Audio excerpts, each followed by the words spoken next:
கேள்விக்கு பார்த்துட்ருக்கோம். The total surface area of solid circular cylinder is 231 centimeter square. Its curved surface area is 2/3 of the total surface area. Find the radius and height of the cylinder. ஒரு திண்ம நேர்வட்ட உருளையின் மொத்த புறப்பரப்பு. ஓகேவா? மொத்த புறப்பரப்பு கொடுத்துருக்காங்க. எதோடது? உருளையோடது. சரிங்களா? டிஎஸ்ஏ கொடுத்துருக்காங்க.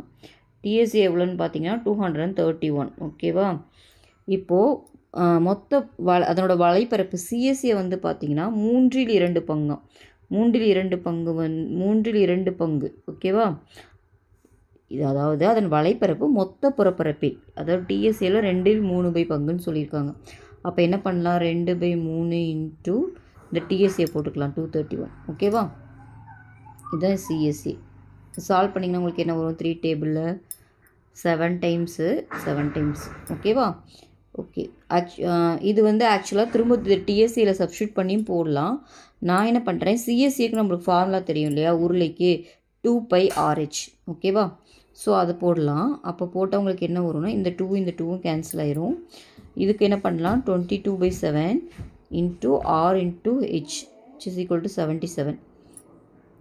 ஸோ ஆர் இன்ட்டு ஹெச்னா இங்கே 77 இன்ட்டு இந்த 7 மேலே போயிடும், இந்த 2 கீழே வந்துடும். கேன்சல் பண்ணிங்கன்னா 7/2ன்னு வரும். அப்போது இது பார்த்திங்கன்னா 7 இன்ட்டு 7/2ன்னு வருது. ஆக்சுவலாக நீங்கள் இன்னும் இது டோட்டல் சர்ஃபேஸ் ஏரியானா நம்மளுக்கு 2πr² ப்ளஸ் 2πRH இதிலேருந்து ஆர் கண்டுபிடிச்சி போடலாம். இல்லைனா இன்னொன்று ஆன்சர்லேருந்து போகிறது ரொம்ப ஈஸியாக இருக்கும். இங்கே பாருங்கள், ரெண்டையும் மல்டிப்ளை பண்ணால் 7 இன்ட்டு 7/2 வரணும். இந்த எல்லா ஆன்சரையும் செக் பண்ணி பாருங்கள். ஃபஸ்ட்டில் ஆர் இருக்கு இல்லையா, ஆர் வந்து 3.5ன்னு இருக்குது. அது எப்படி எழுதலாம்? 7/2ன்னு எழுதலாமா? அப்போ 7 இன்ட்டு 7/2 வர ஆன்சரு 7 இருக்குது. அப்போ நம்ம ஆன்சர்லேருந்து போனோம்னா நம்ம ஃபுல்லாக போடவே தேவையில்லை. அப்போ ஃபஸ்ட் ஆன்சர் தான் வரும். மீதிலாம் பாருங்கள் எதுவுமே வந்துட்டு உங்களுக்கு வரல. இது பாருங்கள் 7 இன்ட்டு 3.2 வருது, கண்டிப்பாக வராது. அப்போ 3.5 தான் நம்ம 7/2ன்னு எழுத முடியும்.